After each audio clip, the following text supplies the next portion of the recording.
The rivalry is back on. Welcome back to the Bring the Juice podcast. I'm your co-host, Cody Fogger, as always. Derek was not able to join me today, but I did get a special guest, a guy who's been on the show, friend of the show, Andrew Thomison. Andrew, how have you been, man? I'm great, Cody. How are you? Hey, I'm doing pretty good, man. I'm doing pretty good. Certainly was a fun Super Bowl. I was telling people, people were asking me, how'd you like the Super Bowl? I was like, well, certainly better than last year's, in 2019 Super Bowl. It was certainly a lot of drama, a lot of fun stuff that happened, really tight game up to the end. And, Patrick Mahomes doing what Patrick Mahomes does. And it was really good to see, Andy Reid, a guy that's been in the NFL for years, over a decade, finally get a Super Bowl, well-deserved. So I was really happy with the Super Bowl. It was a good time to just hang out with friends. But how was your Super Bowl? Oh, it was fantastic. I had to spend some time with some really close family members, ones that I don't see all too often. So that was fun. And then, like you, Cody, I too enjoyed the fact that the Super Bowl kind of came down to the wire, and it was really close all throughout. It was certainly much better than, as you said, last year's 2019's Super Bowl between the Patriots and Rams. That was kind of a snooze fest. But Yeah. Some people like those defensive showings. I personally like a more offensive, Super Bowl where it comes down to the wire. Yeah, absolutely. And that kind of leads me to the topic, Andrew, I want to talk about today. In looking at now, put it in perspective, NFL season's officially over. There's some stuff that happens in the offseason where officially, if you haven't been in offseason mode by now, it's officially offseason time. And I wanted to talk about now the Colts because they played the Super Bowl champs in the regular season. They actually came out victorious. Now, I know that there are a lot of factors into that. Like I know there were some injuries with the Chiefs. I know Patrick Mahomes wasn't even 100%. I know he was kind of dealing with a lingering injury there. They didn't have a few of their playmakers, but the Colts were also a little bit shorthanded. The Colts, were able to pull out that victory. But then you saw as the season progressed, the Colts kind of fell off a cliff a little bit. They did some things. They shot themselves in the foot a lot of times. And they even did things like lose them to Miami, who's one of the worst teams in 2019. Get blown out by New Orleans, but then they also do some good things, blow out Carolina, beat Houston, go beat Tennessee, who was in the AFC championship. So they did good things and they also did bad things. So that's kind of the topic I want to talk about today, Andrew. How far or how close are the Colts from being a legit playoff contender and even a legit, Super Bowl contender for the years to come? I mean, how far in your mind are the Colts away from this? Oh man, that's a great question, Cody. Very loaded question. I know. Say it again. I said very loaded question. I know, but yeah. So I'll answer this in two parts. First off, let me start with in terms of being playoff contenders. I don't think they're very far. I mean, you look back at this past season, they had a lot of things that really didn't go their way. You talk about the amount of missed kicks on special teams, specifically with Adam Vinatieri. You're talking about the end of the Pittsburgh game, the Dolphins game, where if he makes the kick towards the end of the fourth quarter, they're not having to drive it down the field and score the game-winning touchdown. You're talking, there are other games in there that I can't really think of right now. The Chargers game, I guess, is another one where if he makes those kicks in those particular times, you're talking at least two more wins. So instead of 7-9, you're 9-7, and potentially a wild card team. So I think that's a big factor. But then I also look at quarterback play, and where Jacoby Brissett had a really strong first half of the season, and then sort of tailed off at the end of the season, or the second half of the season, I should say. And he just wasn't great. His quarterback rating from the first quarter to the fourth quarter as the season progressed digressed. It went down, and that's, never a good thing. If you're the guy moving forward, you have to be able to come up in the clutch moments. And he was unable to do that, particularly in the second half of the season. And then, as you mentioned, Cody, the Colts did some really interesting things to start the season, and then they sort of had some head scratchers. Like you said, the loss to the Miami Dolphins was kind of a head scratching loss, and then the loss to New Orleans where they got blown out. What was it, 34-0 or 34-7? Mm-hmm. So You know, as far as playoff contenders go, I don't think they're far. I think there's maybe a couple of pieces. I think Jacoby Brissett can get you there, but moving forward, I don't think he's the long-term answer, and I certainly don't think he's the kind of guy that can get you to a Super Bowl. The Colts and Chris Ballard and Frank Reich might believe differently, but as a fan and who's been a fan for, I've been a fan for the last 15, 20 years of my life. So I don't know. That's kind of where I'm at right now.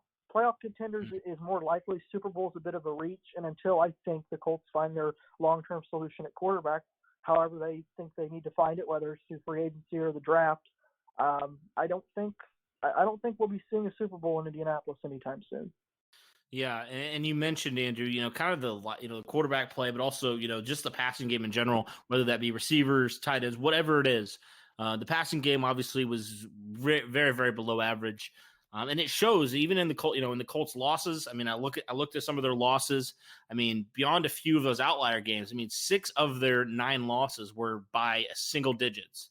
But then you flip it on the other side. You look at the wins. I mean, you look here. The Titans, week 2 they win by 2. Falcons by 3. Chiefs by 6. You kind of see this trend. The Colts weren't blowing any teams out, with the exception of really, a few teams. The Colts didn't blow a lot of teams out, to be completely honest with you. And so I think it kind of shows, this passing game. You said it, like with Jacoby Brissett, if everybody is healthy theoretically in 2019, if T.Y. Hilton's healthy, if Devin Funchess never goes down, Paris Campbell stays healthy, Eric Ebron stays healthy, all those factors, he could get you there. He could get you a 9-7, playoff number 6 seed type thing, number 5, number 6 seed type thing. But like, if the Colts really legitimately want to be playoff contenders, we saw it in the Super Bowl. The 49ers, they're very stout on both sides of the ball, but when it came down to those clutch, critical moments, Patrick Mahomes, an elite quarterback, did what he was paid to do, did what he was drafted to do. And, that's just kind of the nature of the game now. You're not going to really do a lot. I mean, there's exceptions, obviously. There's outliers, but if your quarterback can't make those clutch plays and can't do those things like we saw Patrick Mahomes do in that Super Bowl, I mean, it's going to be really hard. It's going to make your life a lot harder to win a Super Bowl and contend for a Super Bowl. So I see what you mean, Andrew. The Colts really need to do something about their passing game in general, whether that be the quarterback, whether that be a wide receiver. They just need their passing game to improve drastically. I mean, even middle of the league would be a massive improvement in 2020. So what are some of the things you think the Colts need to do? Besides, you obviously mentioned the quarterback position. What are some things you think the Colts need to do in order to get back into contention in 2020 and, moving forward? I think one of the bigger areas of need for the Colts is interior defensive line. I mean, we look at receiver, as you mentioned, Cody. We look at quarterback, of course. Those are, top of the list. But I think something that maybe isn't talked about all that much is the interior defensive line, because the Colts' defensive system or defensive scheme is basically decided on the pass rush, particularly from the interior. And we thought Denico Autry, who had quite a really good year the previous season, he kind of didn't have a great season in 2019. He sort of fell off the cliff there, if you will, and he was kind of nowhere to be found. He had maybe 1 or 2 games where he kind of had a sack or 2 or had a nice defensive play, but in terms of being that double-digit sack guy like we saw Justin Houston be for us this season, and he wasn't that. He wasn't that, and no. Grover Stewart is somebody who I really like. And I wasn't really too high on him. I think he was a 5th-round pick a couple drafts ago, I should say. And he's sort of come on as of late, but with Denico Autry, to be honest, Cody, I wouldn't be surprised to see him be a bit of a rotational piece this next season, particularly if Chris Jones hits the open market. And I know that's something that I've said on Twitter, and I've noticed you have as well. I mean, and I'm sure people saw it yesterday. My goodness, Chris Jones is just, I mean, he's a freak of nature. He's not to be messed with, and he is exactly what the Colts, could be looking for, or could use, I should say, as a 3 technique defensive tackle. There's Javon Kinlaw out of the draft, and then you have a couple other guys as well. So, as I said, I think the interior defensive line really needs to be beefed up, if you will, starting with particularly the three technique. Yeah, and you mentioned Danico Autry. It's kind of wild, Andrew, because he's 29 years old now. He was coming off a 9-sack season in 2018. I mean, he didn't even play all 16 games, and he had 9 sacks. Then he comes in with these pretty high expectations. I mean, we placed these expectations on him at the beginning of the season, in the offseason. We're like, we think he could eclipse double-digit sacks. I remember we said this. And only 3.5 sacks for Autry. It's just kind of crazy, and it just kind of speaks to the fact that, okay, the Colts – they need to address this. They need to get a long-term solution at that 3 technique. And I think, you mentioned Grover Stewart sitting there at the other defensive tackle position. I mean, he's really come on. I think that he played really well. He kind of had a breakout season that nobody really talked about.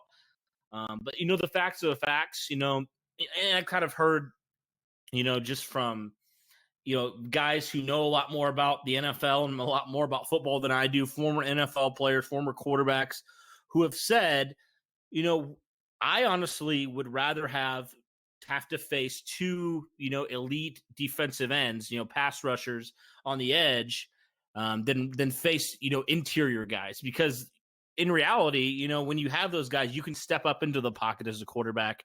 Obviously, it's not ideal to have that, but you can do that if you need to. Whereas if the pocket is collapsing in front of you, you have really nowhere to go.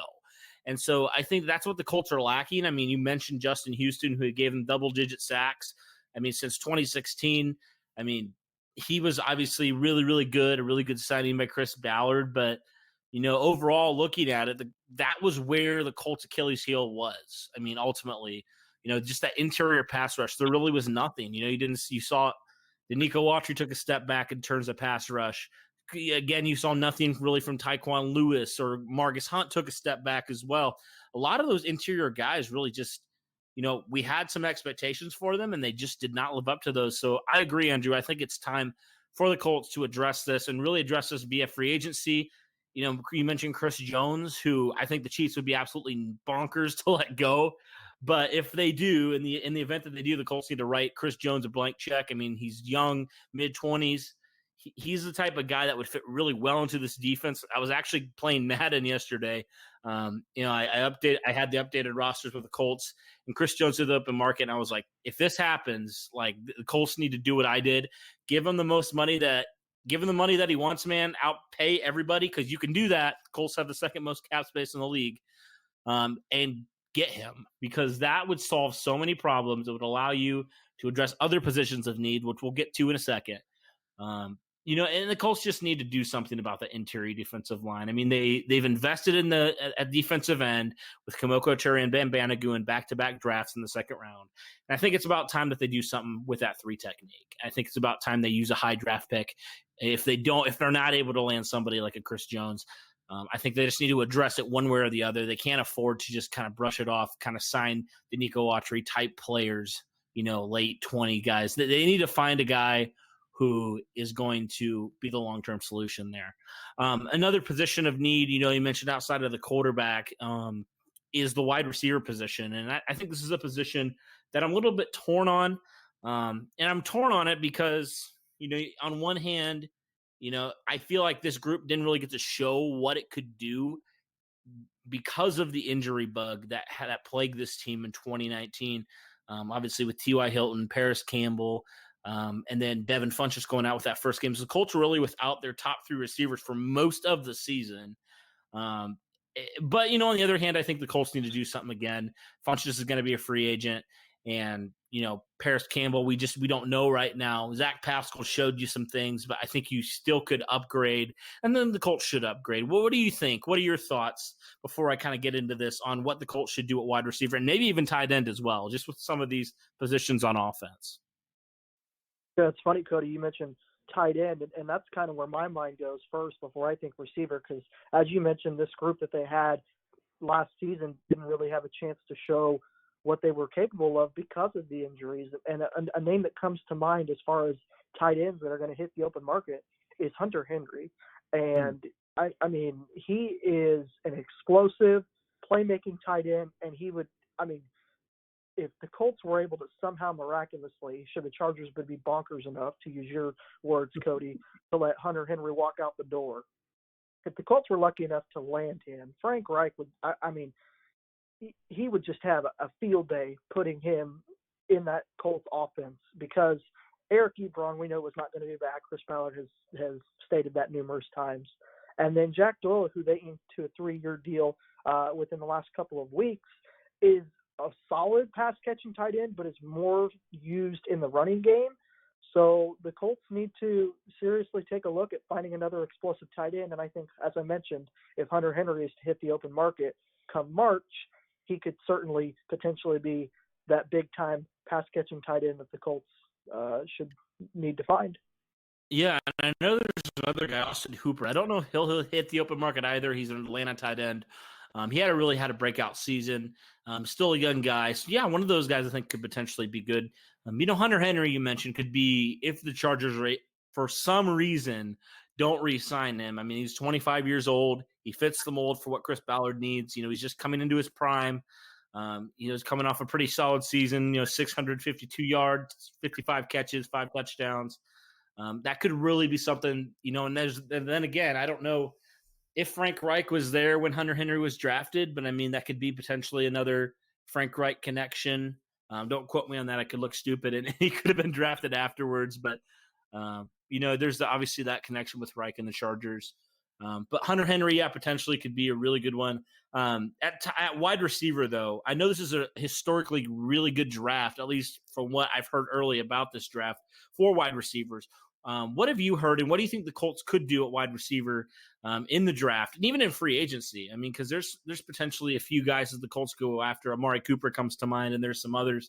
What do you think the Colts could do, and what do you think they should do? If you were sitting there as Chris Ballard with all this cap space, what would you do to address the wide receiver position? Well, I think what I would first do is at least entertain the idea of bringing Devin Funchess back, because, he played fairly well in his only game of the season, which was the first game against the Chargers. If I remember correctly, he had that fade pattern or that outside shoulder pattern on 4th and 3 to extend the drive, which eventually turned into the game-tying touchdown via Marlon Mack. So I think that should be first and foremost on Chris Ballard's list, because I think Devin Funchess could provide that big-bodied, explosive receiver that the Colts didn't have this season. And then in terms of free agents, Cody, I know you mentioned, Amari Cooper as a potential option, but I think Dallas would be crazy to let him walk, considering you look at their offense and how it sort of worked, or how lackluster it was without him.